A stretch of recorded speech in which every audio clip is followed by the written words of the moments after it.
सर्दियाँ आ गई हैं और सर्दियों के आते ही नज़ला, ज़ुकाम, खांसी ये बहुत कॉमन सिम्टम्स हैं, ठीक है? और इसके लिए हम जाते रहते हैं डॉक्टर्स के पास। डॉक्टर्स के पास जाकर और फिर वहाँ पर वो आपको एंटीबायोटिक भी देते हैं, आपको बहुत सारे सिरप्स भी दे देते हैं, एलर्जी की मेडिसिन भी दे देते हैं, सब चीज़ें दे देते हैं।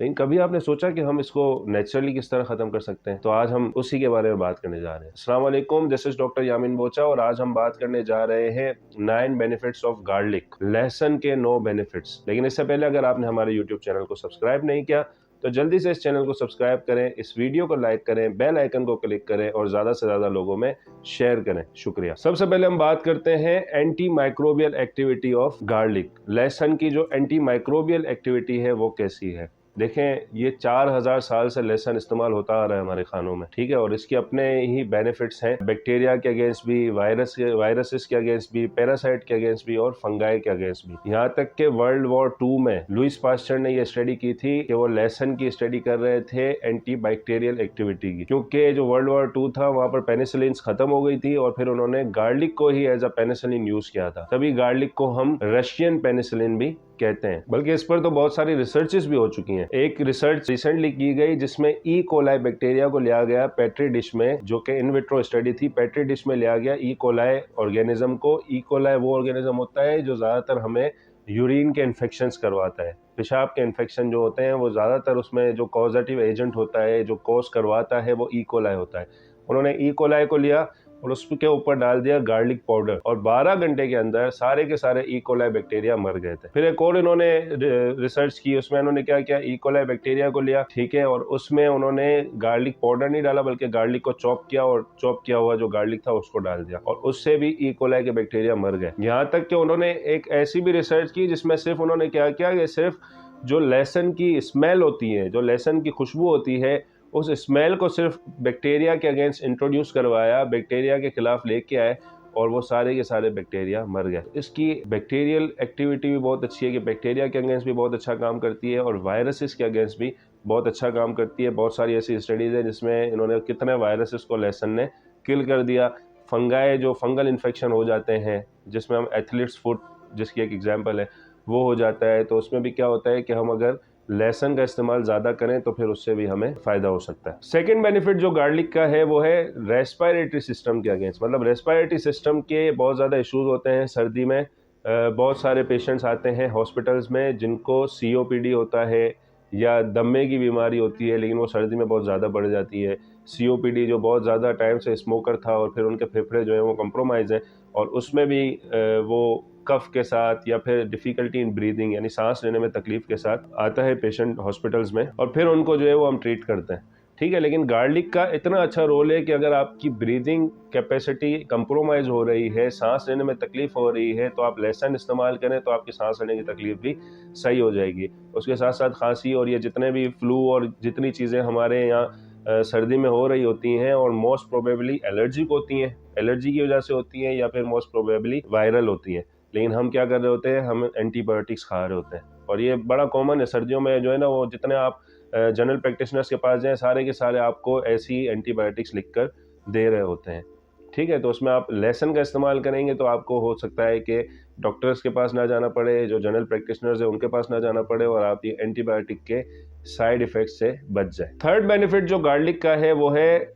आर्थराइटिस के अगेंस्ट। मतलब वो आर्थराइटिस इन्फ्लेमेशन होती है, सूजन हो जाती है जोड़ों की, और सर्दी में हमें बहुत देखने को मिलता है कि ज़रा हवा चलती है ना तो लोगों के पैरों में दर्द होना शुरू हो जाता है, मेरे जोड़ दुख रहे हैं, मेरे जोड़ दर्द कर रहे हैं। तो उसमें बहुत सारे सिम्टम्स होते हैं। दो कैटेगरीज जो मेन होती हैं, एक होती है ऑस्टियोआर्थराइटिस, एक होती है रूमेटॉइड आर्थराइटिस। दोनों के फैक्टर्स अलग हैं, कॉजेटिव फैक्टर्स अलग हैं, दोनों की पैथोफिजियोलॉजी अलग है। लेकिन आप जब गार्लिक इस्तेमाल करते हैं तो आपको ये जोड़ों का दर्द जो है, जोड़ों की सूजन जो है, इससे आप इजीली अपने आप को बचा सकते हैं। फोर्थ इसका जो बेनिफिट है गार्लिक का, चौथा बेनिफिट, वो है एंटी कैंसर एक्टिविटी। बहुत टाइम पहले मैंने एक वीडियो देखी थी जिसमें कैंसर सेल रखा हुआ था और साथ में लहसुन रखा हुआ था। लहसुन जैसे ही कैंसर सेल की तरफ करते थे तो वो दूर भागता था। तो ये सोचने वाली बात थी वाकई। और अब जो मैं स्टडी की मैंने तो मुझे इसका आइडिया हुआ कि कैंसर के अगेंस्ट बहुत ही अच्छा इफ़ेक्ट है गार्लिक का। यहाँ तक कि एक स्टडी में पढ़ रहा था, वो स्टोरी थी एक बंदे की। उसने कहा कि मुझे 4th स्टेज कैंसर था, स्टेज 4 का कैंसर था। मुझे डॉक्टर्स ने कहा था कि 1 मंथ के अंदर मेरी डेथ हो जाएगी, आपके पास कितना टाइम है, 1 महीने का टाइम है, उसको ये बता दिया था। लेकिन उसने क्या किया, उसने कहा मैंने डेली गार्लिक का इंटेक करना शुरू कर दिया, और 2.5 साल के बाद वो ये स्टेटमेंट दे रहा था कि 2.5 साल हो गए, मुझे कैंसर से होने वाली जो गिल्टियाँ थी वो भी ख़त्म हो गई हैं, ठीक है, और उसकी वजह से जो मुझे इफ़ेक्ट्स हो रहे थे, जो मुझे सिम्टम्स आ रहे थे, जो अलामात आ रही थी, वो भी मेरी ठीक हो गई है। तो एंटी कैंसर के अगेंस्ट बहुत अच्छा गार्लिक का रोल है कि वो एंटी कैंसर एक्टिविटी करता है, कैंसर के खिलाफ एक्टिविटी करता है। वो भी गार्लिक में एक कंपाउंड होता है, एक केमिकल होता है जिसकी वजह से ये एंटी कैंसर एक्टिविटी हो रही होती है उसकी, वो होता है एलिसिन। एलिसिन क्या करता है कि वो जितने भी कैंसर सेल्स हैं उनको, क्योंकि कैंसर सेल एब्नॉर्मल ग्रोथ होती है सेल्स की, तो वो उनको श्रिंक कर देता है, वो श्रिंक हो जाते हैं, मतलब वो सारे के सारे जो है वो उनमें से जो ग्रोथ बढ़ गई होती है वो कम होना शुरू हो जाती है। कुछ कैंसर्स में गार्लिक की ये भी एक्टिविटी रही है। पांचवा जो इसका बेनिफिट है गार्लिक का वो ये है कि वो हार्ट के रिलेटेड डिजीजेस जो है उनमें बहुत ज़्यादा अच्छा रोल प्ले करता है। हम अक्सर देखते हैं सर्दियों में फालिज के अटैक बहुत ज़्यादा बढ़ जाते हैं, ठीक है, आप जितने भी देख लो, हवा लगी फालिज हो गया, ठीक है, फालिज नहीं तो लकवा हो गया, फेशियल पैल्सी जिसको हम कहते हैं, वो बहुत ज़्यादा कॉमन होता है। तो होता किस वजह से है कि सारे के सारे हवा से या जो भी इफ़ेक्ट हो रहे होते हैं ना, उसकी वजह से ये होता है कि जितनी भी वेसल्स हैं, जो खून की रगें हैं, खून की शरियानें हैं, वो सारी सिकुड़ जाती हैं सर्दी की वजह से, जिसको हम कहते हैं वेज़ोकॉन्स्ट्रिक्शन।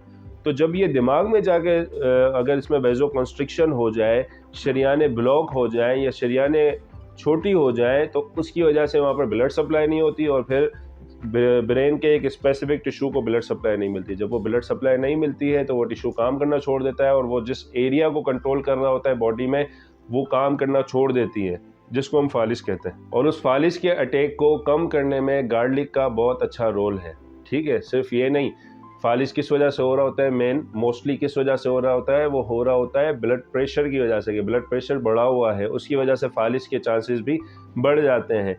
तो ये ब्लड प्रेशर को भी कम करने में गार्लिक का बहुत अच्छा रोल है, ठीक है। कैसे वो काम करती है, वो एक केमिकल निकालती है garlic, nitrous oxide. Nitrous oxide का काम होता है शरियानों को खोलने का, ठीक है। जब शरियानें खुलेंगी, शरियानें जो कि बंद हो चुकी थी, जो कि ब्लॉक हो चुकी थी, वो जब खुलेगी तो आपका ब्लड प्रेशर भी कम होगा। जब ब्लड प्रेशर कम होगा तो आपके स्ट्रोक के चांसेस भी कम हो जाएंगे। अब 6th बेनिफिट के बारे में हम बात करेंगे। छठा बेनिफिट जो कि बहुत ज़्यादा इंपॉर्टेंट है, ख़ास तौर पे अभी जो ओमिक्रॉन की वेव चल रही है, कोविड अभी तक जो है उसने जान नहीं छोड़ी है, बहुत सारे अभी भी सेटअप्स चल रहे हैं, बहुत सारे अभी भी हॉस्पिटल में वार्ड्स बने हुए हैं कोविड के, और वहाँ पर कोविड के पेशेंट्स आ रहे हैं, ठीक है। तो उसमें सबसे मेन रोल होता है इम्यूनिटी का। जब आपकी इम्यूनिटी स्ट्रॉन्ग होगी, आपको हॉस्पिटल जाने की ज़रूरत नहीं पड़ेगी। तो जो छठा बेनिफिट है वो इम्यूनिटी को स्ट्रॉन्ग करता है। कैसे स्ट्रॉन्ग करता है वो, जैसा ही मैंने आपको बताया कि बैक्टीरिया के अगेंस्ट भी बहुत अच्छा है, वायरसेस के अगेंस्ट भी बहुत अच्छी एक्टिविटी है गार्लिक की, ठीक है। और बहुत सारी जो डिजीज़ कॉजिंग बैक्टीरियाज हैं, डिजीज़ कॉजिंग वायरसेस हैं, फंजाई है, पैरासाइट हैं, उन सब के अगेंस्ट गार्लिक की बहुत अच्छी एक्टिविटी है, ठीक है। यहाँ तक कि अगर आप गार्लिक लेना शुरू करते हैं, आपका पहले से कोई इन्फेक्शन है, तो वो इन्फेक्शन अगर 2 हफ्ते रहना था, तो वो गार्लिक यूज़ करने की वजह से आप 1 हफ्ते में उस इन्फेक्शन से रिकवर हो जाएंगे। यहाँ तक कि अगर कोई बैक्टीरिया आता है, कोई फंजाई आता है, कोई वायरस आता है, कोई पैरासाइट, ख़ास तौर पे हमारे यहाँ पाकिस्तान में स्पेशली सिंध में मलेरिया बहुत ज़्यादा कॉमन है, ठीक है। और जो लो सोशो इकोनॉमिक एरियाज़ हैं, जैसे लियारी हो गया या दूसरी कच्ची आबादियां हैं, कराची की खास तौर में मैं बात करूं तो वहाँ पे टीबी बहुत कॉमन है। तो वो टीबी और मलेरिया के अगेंस्ट भी बहुत अच्छा रोल है गार्लिक का, और इस पर बहुत सारी रिसर्चेज हो चुकी हैं कि मलेरियल पैरासाइट को इन्फेक्टिविटी करने के अगेंस्ट अगर गार्लिक यूज़ किया गया तो इन्फेक्टिविटी नहीं करवाई। बैक्टीरिया जो टीबी का मैंने बताया, तो टीबी का भी यही था कि इन्फेक्टिविटी उसने गार्लिक ने नहीं करवाने दी। तो अगर आप डेली एक गार्लिक अगर यूज़ करते हैं ना, तो ये आपका गार्लिक आपको सिर्फ जो है वो खाने में बेनिफिट नहीं देता, बल्कि आपको बहुत सारी चीज़ों में बेनिफिट देता है। आपकी इम्यूनिटी स्ट्रॉन्ग होगी, जब आपकी इम्यूनिटी स्ट्रॉन्ग होगी, इम्यून सिस्टम आपका अच्छा होगा, तो आप कितने ही सैकड़ों इन्फेक्शन से बच सकते हैं। 7th बेनिफिट जो है वो है डाइजेशन का। डाइजेशन में गार्लिक आपको बहुत अच्छा हेल्प करता है। अगर आप गार्लिक ले रहे हैं तो फिर आपकी जो बॉडी में डाइजेशन हो रही है, जो आपके प्रोटीन ब्रेक डाउन हो रहे हैं, तो आपके कार्बोहाइड्रेट्स ब्रेक डाउन हो रहे हैं, आपका फैट ब्रेक डाउन हो रहा है, वो सारा का सारा उसमें कुछ माइक्रो न्यूट्रिएंट्स की भी ज़रूरत होती है, कुछ बैक्टीरियाज भी होते हैं जो कि हेल्प करते हैं, प्रोबायोटिक्स जिसको हम कहते हैं, जो कि अच्छे बैक्टीरिया होते हैं, ठीक है। तो वो उन बैक्टीरियाज की एक्टिविटी बढ़ाने में भी गार्लिक का बहुत अच्छा रोल होता है। एट्थ बेनिफिट जो गार्लिक का है वो है डिटॉक्सिफिकेशन। डिटॉक्सिफिकेशन क्या होता है, हम देखें जो भी चीज़ें खा रहे होते हैं, चाहे हम कुछ भी चीज़ खा रहे हैं, हम बाहर की भी चीज़ें खा रहे होते हैं, ठीक है, घर में भी कुछ ऐसी चटपटी चीज़ें बना रहे होते हैं, लेकिन हर चीज़ में कोई ना कोई केमिकल्स मिले हुए हैं, ठीक है ना। आप केमिकल से बिल्कुल बच नहीं सकते। तो वो सारे केमिकल्स कहाँ जाते हैं, वो सारे टॉक्सिन्स कहाँ जाते हैं, या मेडिसिन ले रहे हैं तो मेडिसिन में भी जो है वो बहुत सारे एंड प्रोडक्ट्स बनते हैं, बहुत सारे जो है वो एक्टिव कंपाउंड्स बन रहे होते हैं, एक्टिव सब्सटेंसेस बन रही होती है, वो सारी जाती है लिवर में जाती है। तो लिवर उसको क्या करता है, डिटॉक्सिफाई करता है। डिटॉक्सिफिकेशन करवाने के लिए गार्लिक जो है वो बहुत अच्छा किरदार अदा करता है, बहुत अच्छी एक्टिविटी है गार्लिक के लिवर पर। और वो क्या करता है, ये जितने भी टॉक्सिक सब्सटेंस हैं उन सबको वाटर सोल्यूबल कंपाउंड्स में कन्वर्ट कर देता है और वो डिटॉक्सिफाई हो जाता है लिवर आपका।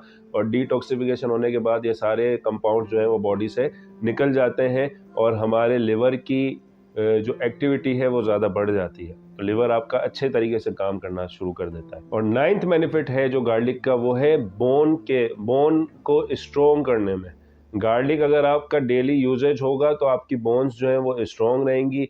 स्ट्रॉन्ग रहने के साथ साथ आपकी बोन के अंदर जितनी भी मिनरल्स की कमी है, विटामिन की कमी है, उसको भी कम करने में गार्लिक का बहुत अच्छा रोल है, ठीक है। तो ये 9 बेनिफिट्स हैं।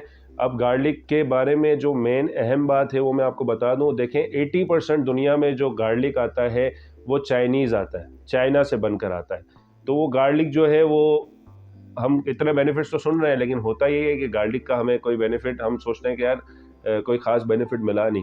तो रीज़न इसका ये होता है, चाइना का जो गार्लिक है, चाइना वाले उस गार्लिक को वाइट करने के लिए, बिल्कुल ही कलर अच्छा करने के लिए ब्लीच का यूज़ करते हैं। तो जो ब्लीच का यूज़ है वो गार्लिक की जो इतने अच्छे फंक्शंस हैं, जो इतनी अच्छी एक्टिविटीज़ हैं, उनको वो सारा का सारा कम कर देता है, ठीक है।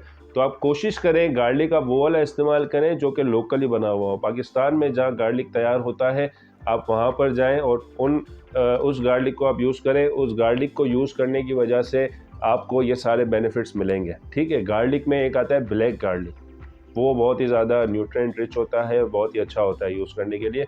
और एक होता है फर्मेंटेड गार्लिक। फर्मेंटेड गार्लिक क्या होता है कि आपने एक शहद की बोतल ली, उसमें आपने बहुत सारे लहसुन डाल दिए, ठीक है। तो लहसुन डाल के रख दिए और उसमें से रोज़ाना एक एक टुकड़ा निकाल के आपने जो है वो निगल लेना है, ठीक है। तो ये होता है फर्मेंटेड गार्लिक। फर्मेंटेड गार्लिक का मतलब क्या होता है कि उसके साथ बहुत सारे माइक्रोबायोम्स लग जाते हैं, बहुत सारे प्रोबायोटिक्स लग जाते हैं, जो आपकी डाइजेशन में, आपकी इम्यूनिटी में, आपकी बॉडी के बहुत सारे अच्छे इफेक्ट्स में यूज़ होता है। और आप अगर डेली एक गार्लिक लेना शुरू कर दें, एक उसका टुकड़ा लेना शुरू कर दें, तो आपको पूरी सर्दी में ना कोई फ्लू के सिम्टम्स होंगे और ना कोई डिजीज़ होने के चांसेस हैं, और हो सकता है कि आपको आगे किसी चीज़ की भी ज़रूरत ना पड़े, ठीक है। और अगर आप कीटो डाइट पर हैं और आप कहते हैं यार मैं तो हनी ले ही नहीं सकता, हनी तो कीटो फ्रेंडली नहीं है, तो आप सिंपल ये करें कि आप वो गार्लिक को निकालें, उसको पानी में साफ़ करें और फिर उसको आप खा लें। तो जब आप ये करेंगे तो आप इससे भी बेनिफिट्स बहुत सारे ले सकते हैं। तो कैसी लगी आपको आज की वीडियो, हमें कमेंट्स करके बताइएगा। मिलते हैं अगली वीडियो में एक नए टॉपिक के साथ, तब तक के लिए अपना ख्याल रखिएगा। अस्सलाम वालेकुम।